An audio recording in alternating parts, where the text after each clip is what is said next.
로마서 5장 19절 말씀. 시작. 한 사람이 순종하지 아니함으로 많은 사람이 죄인 된 것까지 한 사람이 순종하심으로 많은 사람이 의인이 되리라. 아멘. 이게 한 사람으로 말미암아 많은 사람이 죄인이 됐다라고 하죠. 우리가 지금 유인물을 보시면 제13문, 제15문, 제16문 넘기시면은 제17문 이렇게 하고 있는데 인간론에 들어왔거든요. 신론이 끝나고 인간론에 들어와서 인간의 대표인 아담이 어떻게 죄 가운데 빠졌는가를 보는 내용들이에요. 그래서 우리가 하나님 신론을 볼 때 너무나 감격하지 않았습니까? 하나님이 이런 분이었나. 근데 그 하나님 앞에 인간의 모습이 어떤가를 보면서 우리는 지금 깊은 한숨과 탄식을 경험하는 중입니다. 아, 내가 이렇구나. 라는 것을 이제 인간론이 끝나면 기독론, 예수님에 관한 내용을 보면서 아, 이 예수님 때문에 내가 산다. 이걸 또 경험하게 될 텐데 제14문의 제목이 뭡니까? 제목만 한번 읽어볼까요? 시작. 죄가 무엇입니까?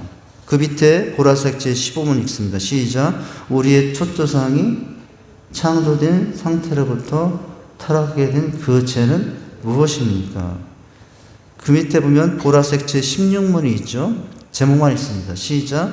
아담의 첫 범죄로 인류가 타락했습니까? 제 결과를 오늘 보는 시간이거든요. 결국 그리고 제17문을 넘어가면은 시작. 그 타락으로 인해 인류는 어떤 상태에 이르게 되었습니까? 이런 내용이에요. 아담의 이야기는 아담만의 이야기가 아니라 오늘 우리 각자의 이야기거든요. 인생의 이야기예요. 웃으면 복이 와요를 아는요. 어느 날 목사님하고 택시기사가 천국에 동시에 갔답니다. 왜 그런 줄 아세요? 네, 그 차가 사고가 나가지고 목사님도 죽고 택시기사도 죽었어요. 근데 갔더니 아, 나는 목사잖아요. 이 사람은 택시기사고. 그래가지고 이제 원치 않게 한순간에 천국에 왔지만은 이 목사님 속으로 은근히 기대했답니다. 그래도 저 택시기사보다는 나를 더 칭찬해 주겠지 라고 생각하고 있었어요. 그런데 하나님은 이 총알택시 운전기사를 더 칭찬하신 거예요. 근데 목사님이 기가 막히잖아요. 저 사람은 택시기사로 살아왔고 나는 목사로 살아왔는. 기가 막힌 목사님이 왜 총알택시기사만 칭찬합니까? 하면서 이렇게 말했답니다. 그런데 하나님께서 이렇게 말했대요. 너는 늘 사람을 졸게 했지만 이 사람은 늘 기도하게 했느니라. 그래서 근데 뼈가 있는 말이에요. 사실은 누구의 죄가 더 커요? 목사님은 그래도 졸게만 만들었지. 택시기사는 총알택시기사라 타는 사람마다 기도하게 만들어. 아이고 죽으면 안 되는데. 네. 우리가 그래도 보니까 감사한 것은 택시기사처럼은 살지 말아야 되겠네요. 그래서 좀 목사가 낫지 않습니까? 졸게 하더라도. 여러분 최목사가 많이 졸게 하더라도 용서하시기 바랍니다. 또 운전 이야기인데 고속도로에 경찰이 이제 시속 30km로 가는 차를 잡아 세웠어요. 근데 여러분 고속도로 가면은 규정에 맞춰서 달려야 돼요. 100km인데 그 정도 이제 속도 맞추면 괜찮거든요. 그런데 늦게 가는 건 아무렇지 않다고 해서 10km로 가보세요. 그것도 걸려요. 여러분 100km 가는데 10km로 가면은 방해되잖아요. 그래서 이 30km로 가는 차를 잡아 세웠어요. 그래서 이제 이 교통경찰이 운전기사에게 물은 거예요. 뭐라고요? 그래서 뭐라고 하면 아, 왜 여기 너무 늦게 가십니까? 라고 했더니 이 사람 하는 말이 아, 저기에 보니까 도로 표지판이 있던데 30이라고 써 있었던데요? 그래가지고 근데 그게 도로 국도 이름이었어요. 30번 도로. 근데 30번 도로를 30km로 가는 줄 알고 30km로 가는 거예요. 예. 근데 다음에 이 사람이 아직도 몰라요. 그래가지고 다음에 갔더니 이게 300이 써 있는 거예요. 아, 여긴 300km로 달리는 곳이구나. 그렇게 해가지고 열심히 300km로 달렸답니다. 그래서 또 경찰이 물었더니, 아니, 아저씨, 300km 너무 심하지 않아요? 어떻게 300km 달렸습니까? 제가 보니까 저기 300km 떠 있던데요? 그렇게 하고. 이제, 초보 운전이라서 죄송합니다 하고 헤어졌거든요. 이제, 이 교통경찰이 또 다음에 가는데, 이번에는 봤더니 친구 목사님이 그 차에 딱 뒷차에 타고 있는 거예요. 딱 차를 세워서 이제 그 친구 목사님 있는 경찰이 있는 차를 세우고서 경찰이 목사님에게 물었답니다. 아니, 여기 친구 왜 이렇게 얼굴이 사색이 되었나? 라고 했더니 이 목사님이 뭐라고 하는지 아세요? 아까 고속도로 진입하기 전에 199번 도로라고 써 있었다네. 일단. 모르십니까? 이 차는 지금 몇 킬로 달려갔을까요? 199라는 속도로 달렸기 때문에. 예, 사색이 될 수밖에 없을 때문에. 여러분, 국도 가면은 이 표지판을 볼 때 헷갈리면 안 되겠어요. 할렐루야? 예. 우리 인생도 너무 과속하면 안 되겠죠? 예, 안전운행 하시기 바랍니다. 가장 좋은 안전운행은 하나님과 함께 주님과 발을 맞춰서 멈추라면 멈추고 가라면 가고. 할렐루야. 웃으면 복이 왔습니다. 복이 와였습니다. 자, 죄는 무엇입니까? 라고 하는데 두 가지 이미 우리가 확인했던 내용인데 부족하기나 어기는 게 다 죄라고 그랬어요. 우리는 어기는 것만 죄로 생각하잖아요. 그런데 하나님의 기준에 의하면 부족한 것도 죄라고. 우린 근데 어기는 것만 죄로 생각하잖아요. 자, 오늘 답을 보세요.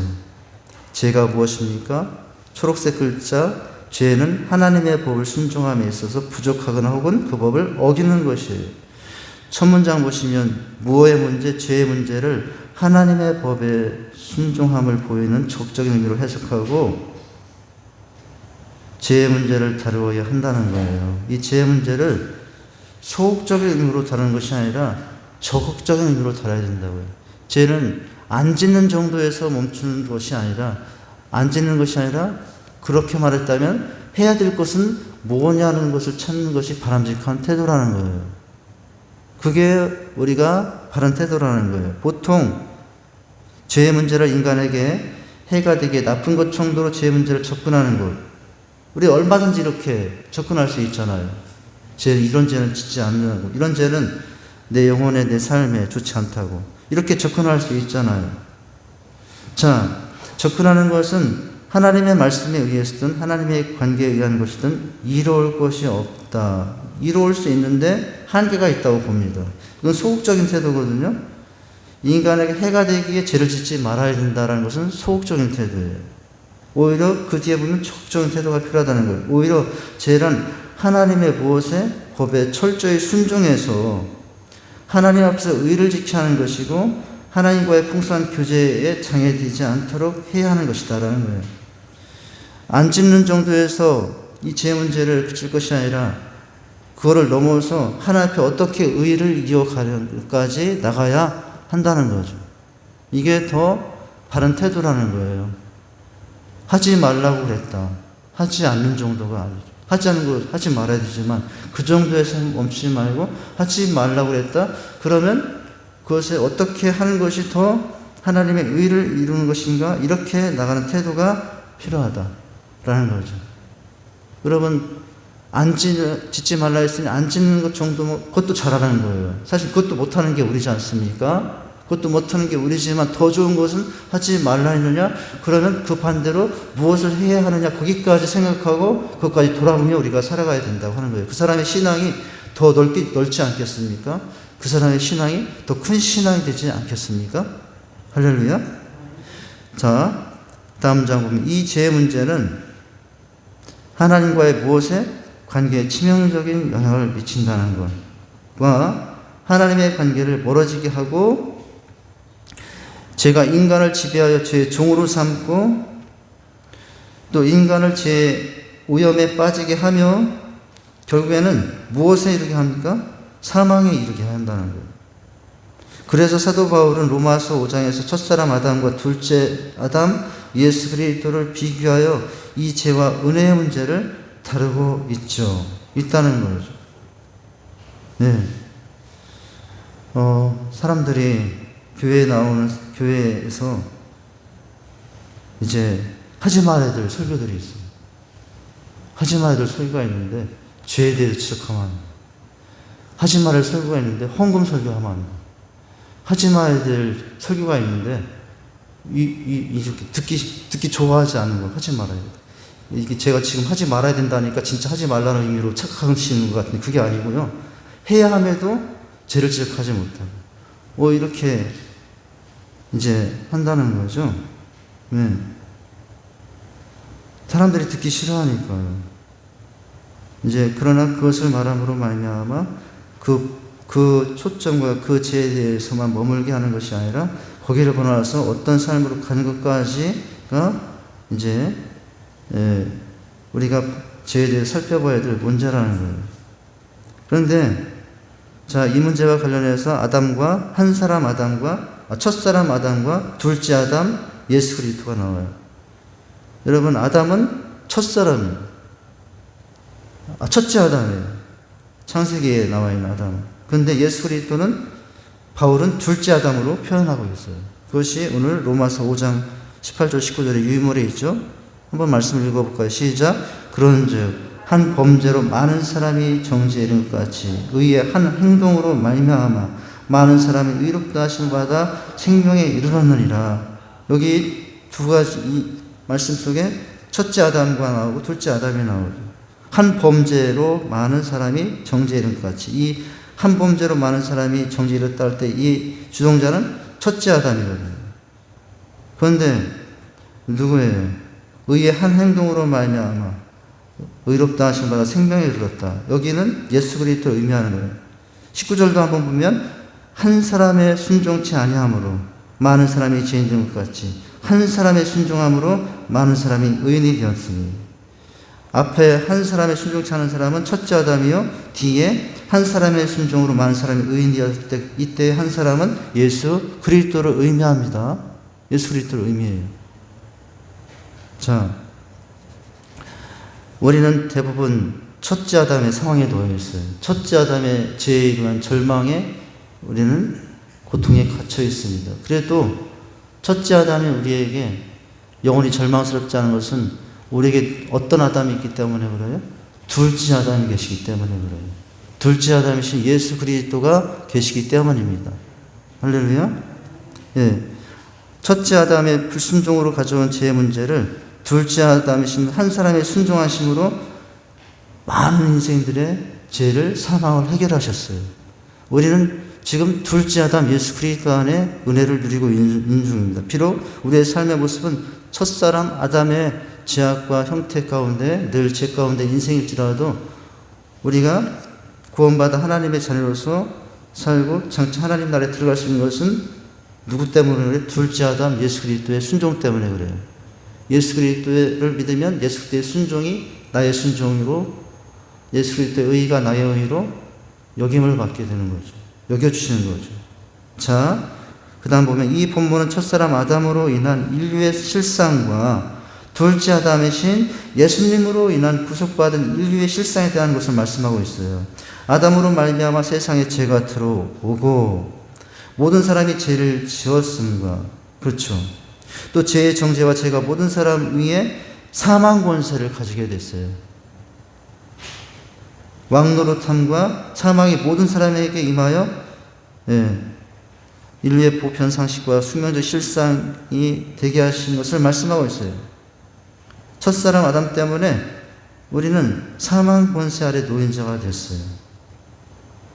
자, 그리고 이 말씀은 예수 그리스도 안에서 많은 사람이 의롭다 하심 얻은 것과 생명에 이르게 된 것, 그리고 의인이 된 것, 그리고 은혜가 의로 말미암아 왕노릇하여 예수 그리스도 말미암아 영생에 이르게 하심을 말씀하고 있어요. 네. 로마서 5장의 이야기죠. 네.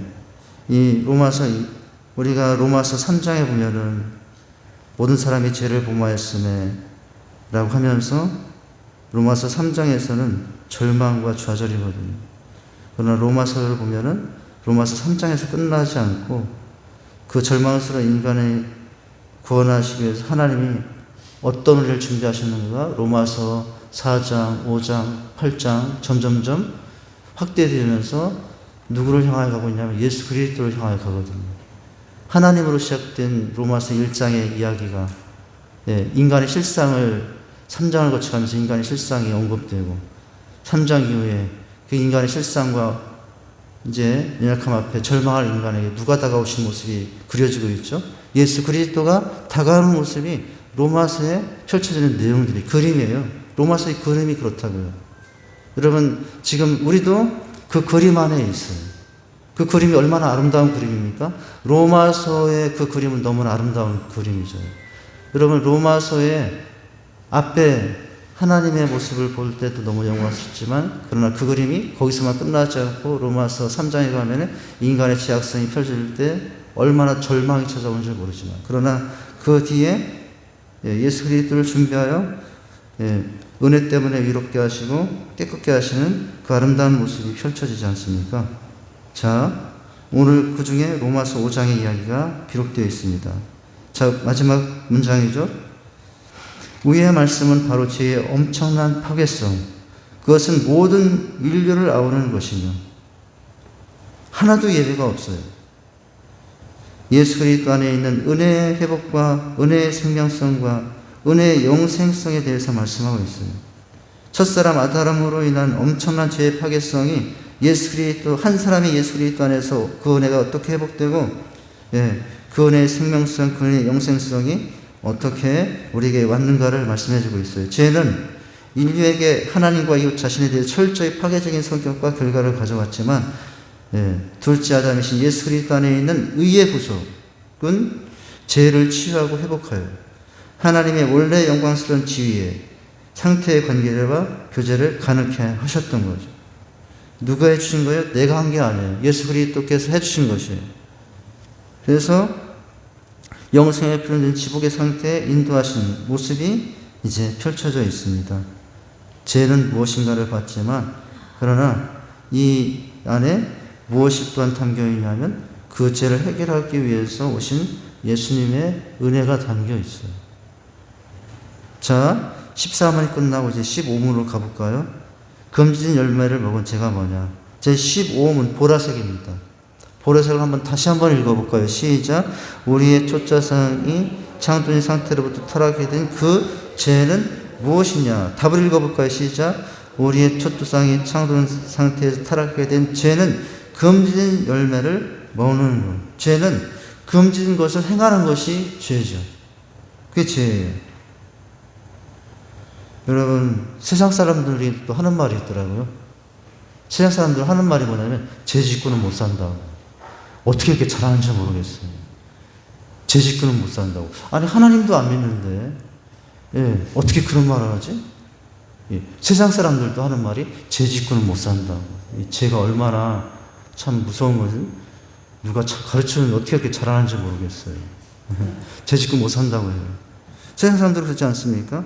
인간이 그래요. 여러분, 자, 근데 그 죄는 뭐냐면 금진 열매를 먹는 것인데, 자, 설명을 보겠습니다. 우리는 소위 문답 제12, 13분에서도 선악과 문제를 다루었습니다. 그때 보았지만 선악과를 따먹은 문제는 아담과 하와가 뱀의 유혹에 넘어가 그 마음으로부터 하나님의 법을 무시한 것. 뭐로부터? 마음으로부터. 하나님의 법, 금지 명령을 무시하고 자신들이 직접 하나님의 말씀을 어긴 것이에요. 그 결과 인간의 하나님의 형상을 잃어버렸고 하나님과 좋았던 관계가 파괴되었고 나아가 죽음이 인간 세상의 가운데 들어오게 되었죠. 여러분, 죄의 결과가 얼마나 무서운지 아십니까? 죄가 없었더라면 우리는 영생하며 살았을 거예요. 죄가 없었다면 지금 우리는 에덴 동산에서 여러분 에덴 동산에서 지금 아마 옷도 안 입고서 살았을 것 같아요. 에덴 동산 죄가 없어요. 그런데 서로도 부끄러운 줄도 모르고. 예. 여러분, 죄가 얼마나 무서운 결과를 가져오는가. 예. 하나님과의 관계가 파괴되고 하나님의 형상을 잃어버렸어요. 그런데 그럼에도 불구하고 우리가 그래도 소망인 것은 잃어버린 형상을 회복해 줄 분이 있기 때문에 그래요. 하나님과 관계를 회복시켜 줄 분이 있기 때문에 그래요. 예수입니다. 예수님이 십자가예요. 예수님이 십자가에서 잃어버린 일그러진 우리의 형상이 회복될 것이고, 예수님이 십자가 위에서 하나님과 막혔던 관계가 다시 열리게 되는 은혜가 우리에게 온 겁니다. 할렐루야. 인간으로 하면서 기독론을 할 수밖에 없네요.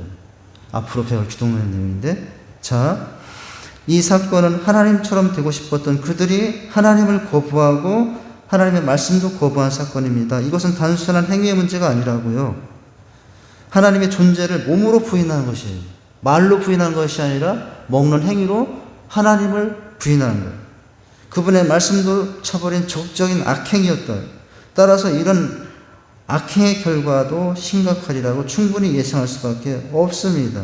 그 결과가 이제 제16문에서 이루어집니다. 예, 타락하게 된 죄는 무엇인가를 살펴보는데, 그렇다면은 제16문, 자, 질문을 다시 한번 읽어볼까요? 시작. 아담의 첫 범죄로 모든 인류가 타락했습니까? 예, 답은 예예요. 예. 모든 인류예요. 모든 인류. 모든 인류가 어느 한 사람도 예 없이 이런 일이 일어나게 된 거예요. 자, 답을 읽어보면 어때요? 답도 한번 읽어볼까요? 초록색 시작. 아담과 맺은 그 언약은 아담 한 사람을 위한 것이 아니고 그의 후손들과도 맺어진 것이므로 보통 생육법으로 출세하는 모든 후손 및 인류는 아담과 함께 한 것입니다. 따라서 아담의 첫 범죄로 인하여 우리 인류는 그와 함께 타락했습니다. 여러분, 나는 먹지 않았는데 근데 왜 그 죄가 나에까지 왔을까요? 아담은 모든 인류의 대표자이고 때문에 그래요. 여러분, 한국과 일본이 축구했는데 이겼어요. 그러면 그 12명만 이겼다고 12명만 막 신나합니까? 어떻습니까? 제가 월드컵을 이길 수가 없네요. 월드컵 할 때 우리 예지가 조그만 했는데 우리 집사람하고, 우리 집사람 축구 전혀 좋아하지도 않은데 이겼을 때 뭐 우리 집사람하고 저하고 막 셋이 벌벌 뛰면서 막 춤을 췄다니까요. 저 시골 당진 아버지 집에 살 때. 예. 그런데 여러분, 왜 그렇게 하죠? 그 대표가 이겼지만 누가 이긴 거예요? 내가 이긴 거예요. 내가 뛰지도 않았고 골도 안 넣는데 내가 골 넣은 사람이 되고 내가 이긴 것 같아요. 여러분, 아담이 그렇다고요. 아담이 죄를 졌지만 그 아담의 모든 죄는 결국 누구를, 우리에게 해당이 되는, 다 적용이 된다는 거예요. 여기 지금 그 얘기입니다. 자, 함께 타락했어요. 넘기시면은, 자, 제 17문을 가볼까요? 그렇다면은 그 타락으로 비참함이 있죠. 비참. 이미 이 비참함은 앞에서 언급된 얘기. 형상을 잃어버렸다. 또 뭡니까? 하나님과의 관계를 잃었다. 이미 앞에 언급이 한 번 됐지만 다시 보죠. 자, 제 17문을 한번 다시 읽겠습니다. 시작. 그 타락으로 인해 인류는 어떤 상태에 이르게 되었습니까? 답 초록색을 한번 읽어볼까요? 그 타락은 인류에게 죄와 비참의 상태에 이르게 했어요. 갈라디아서 5장 17절 초록색 글자를 보면은 제가 읽어드릴게요. 육체의 소욕은 성령을 거스리고 성의 소욕은 육체를 거스리나니, 예. 이 둘이 서로 대적함으로 너희의 원하는 것을 하지 못하게 하느니라. 여러분, 이게 비참함이에요. 내 안에 사도 바울이 그랬잖아요. 오라 분고한 사랑이로다. 내가 원하는 바와 선을 행치 않고 어느새 악을 행하고 있도다. 그러면 여러분, 그 위대한 사도 바울도 늘 고민이 뭐예요? 고통이 뭐예요? 비참함이 뭐예요? 선을 원하지만 어느새 나는 악을 행하고 있도다 라고 하고 있어요. 그 위대한 영성을 가진 사도 바울도요. 이 죄가 가져온 결과예요. 죄가 가져온 비참함은 뭡니까? 내 안에 두 가지 소욕이 싸워요. 내 안에 육체의 소욕이 싸우고 성리의 소욕이 싸웁니다. 너무나 여러분 괴로워요. 여러분, 제가 괴로울 때, 우리 모든 성도들이 괴로운 일이 많죠. 이것 때문에 괴롭고 저것 때문에 괴로운데, 인간이 사실 가장 괴로운 건 뭐냐면은 자식 때문에 괴로운 일 생기고, 남편 때문에 괴로운 일 생기고, 내 형편 때문에 괴로운 일 생기는데, 사실 알고 깊게 들어가면은 그런 고통은 시간이 지나면, 세월이 지나면 지나갈 것이 다 해결이 되지만, 여기에 해결되지 않은 우리 인간에는 가장 깊은 고통이 있는데 죄의 고통이에요. 죄의 고통. 가장 인생에 가장 큰 짐이 하나가 있어요. 여러분, 남편이 짐이 될 수 있어요. 저는 참 감사해요. 이 짐 같은 남편을 지금까지 잘 이렇게, 여러분, 인생에 아내가 짐이 될 수 있고요. 또 여러 가지 짐이 많을 수 있어요. 생활에 짐이 있을 수 있고, 여러 가지 관계에 짐이 있을 수 있어요. 그런데 여러분, 인간에게 가장 근본적으로 깊이 숨겨진 가장 근본적인 짐이 있는데, 그게 무슨 짐이냐? 죄의 짐이에요. 죄의 짐. 왜냐하면 이 죄의 짐은 누구도 해결해 줄 수 없어요. 인생의 짐은 내 남편이 대신 덜어주기도 합니다. 내 친구가 내 인생의 짐을 대신 져줄 수도 있습니다. 그런데 여러분, 어느 누구도, 내 부모님도, 나를 낳으신 어머니도 대신 져줄 수 없는 짐 한 가지가 있는데, 죄의 짐. 근데 여러분, 우리에게 한 분이 있습니다. 예수님이. 내가 사는 이유가 있어요. 예수님 때문에. 어떻게 주신 예수님 때문에? 누구도 해결해 주지 못했던 죄의 짐을 다 대신 짊어지시고 십자가에 올라가신 그 예수님 때문에 나는 오늘도 삽니다. 그 예수님 때문에 나는 내일도 살 거예요.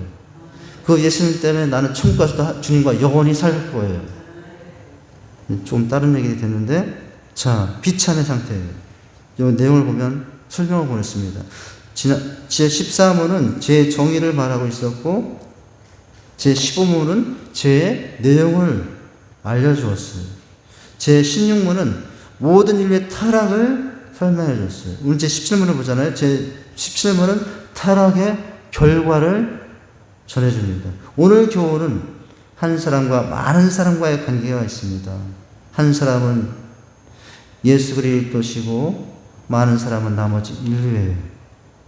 한 사람이 많은 사람의 대표가 되는 원리는 성경에서 말하는 아주 중요한 진리입니다. 이런 대표의 원리는 일상생활과 사회 국가 속에도 존재하죠. 좀 내용이 좀 어려운 내용 같지만 뭡니까? 비참함이 있지만 모든 어느 정도 예외도 없이 어떤 지위, 고화를 막론하고 인간은 비참의 상태입니다. 아무리 화려한 집에 살아도, 아무리 좋은 위치에 있고 떵떵거리고 살아도 인생의 본성상 비참해요. 그런데 모든 인생의 그 비참을 해결할 수 있는 한 분이 있어요. 예수 그리스도예요. 할렐루야. 예수 그리스도 때문에 우리는 또 은혜 가운데 삽니다. 자, 이제 아담과 후손과 맺은 언약을 보면 이래요. 부모와 자녀의 연결은 자연스럽습니다. 행위 언약의 결과 또한 자연스럽게 온 인류에게 전달됐어요. 여러분, 선악과를 따먹지 말라? 그러면 이렇게 해야 돼. 이게 행위 언약이에요. 이렇게 행하라? 그러면 이렇게 해줄게. 이렇게 해라? 이렇게 언약해줄게.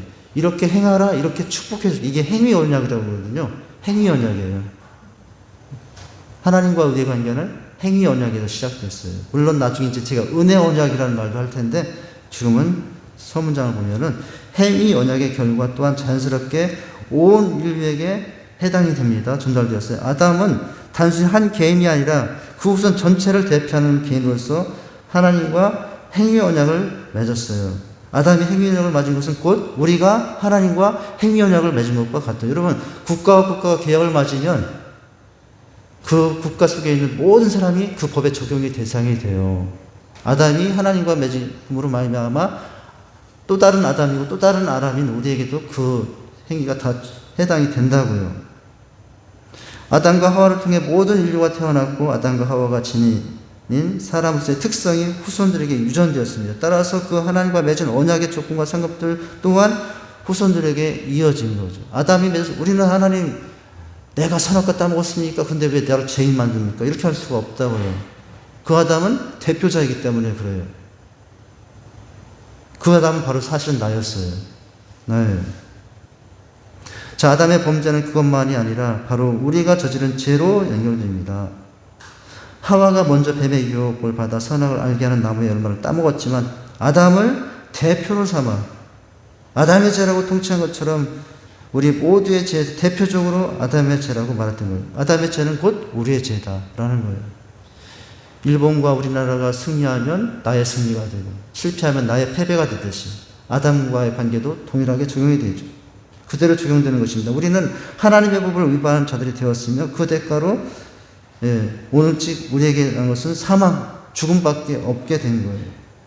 그래서 로마서 5장 12절 한 사람으로 말미암아 죄가 세상에 들어오고 죄로 말미암아 사망이 왔나니 이처럼 모든 사람이 죄를 지었으므로 사망이 모든 사람에게 이르느니라 표현한 것처럼 또한 이 원리에 의해서 아담 한 사람에 의해서 많은 사람에게 죄가 전가되었듯이 그리스도 한 분으로 인하여 많은 사람이 구원에 이르게 된 거예요. 할렐루야.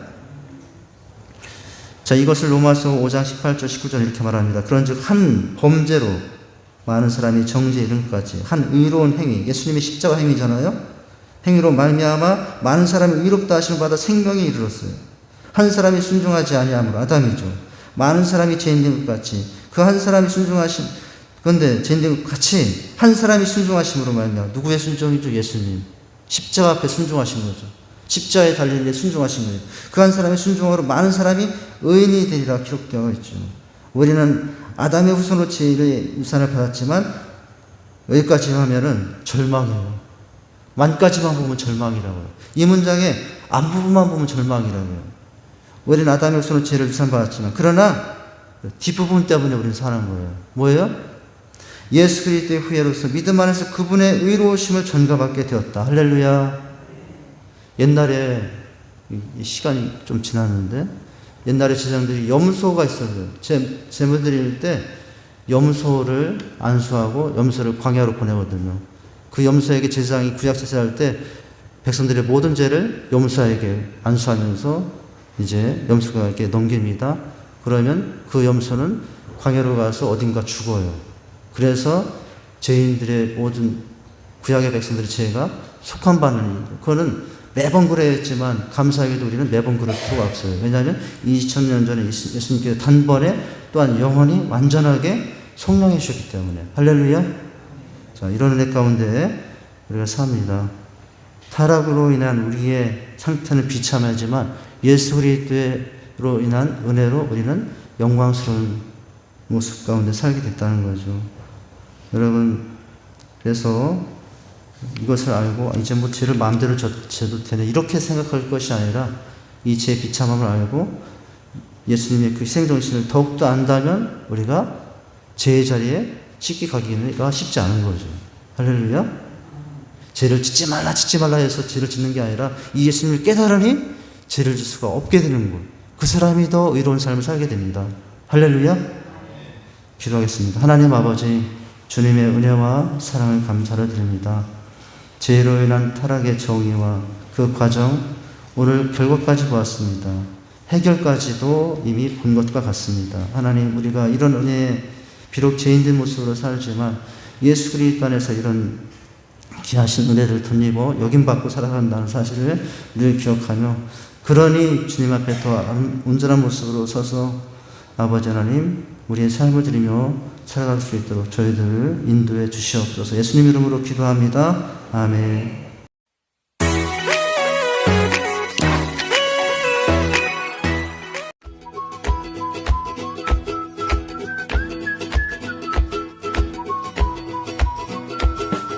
성도님들 안녕하세요.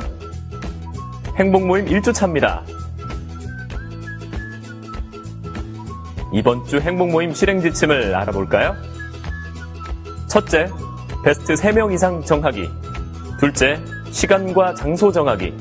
셋째, 베스트를 위해 기도하기입니다. 다시 한번 볼까요?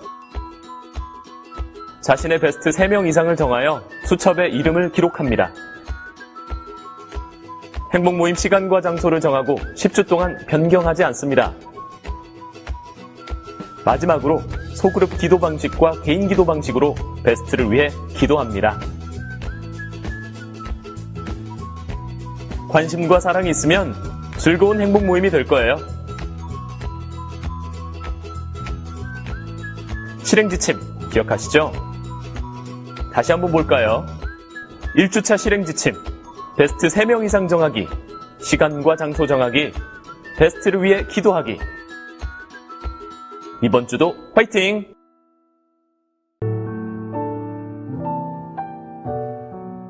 제자들은 예수님과 함께 있을 동안에는 어떤 기적이나 능력도 행하지 못했습니다. 예수님이 바로 옆에 계신데도 말이죠. 그러면 예수님의 제자들은 언제부터 기적과 능력을 행할 수 있었습니까? 놀랍게도 예수님이 떠난 이후에 성령이 그들에게 오셨을 때부터입니다. 성령은 예수 믿지 않는 사람에게는 임하지 않습니다. 마가복음 16장에 놀라운 메시지가 담겨 있습니다. 예수 그리스도를 믿는 자들에게는 이런 표적이 따르리니 저희가 내 이름으로 귀신을 쫓아내며 새 방언을 말하며 뱀을 집으며 무슨 독을 마실지라도 해를 받지 아니하며 병든 자에게 손을 얹은 즉 나으리라. 이런 일들은 누구에게 일어납니까? 예수 믿는 사람들이죠. 어떻게 이런 능력이 나타납니까? 성령이 임하면 그런 일들이 일어납니다. 기적은 내가 만드는 것이 아니라 성령님께서 일으키시는 것이죠. 성령님이 임하시기를 갈망해 보십시오.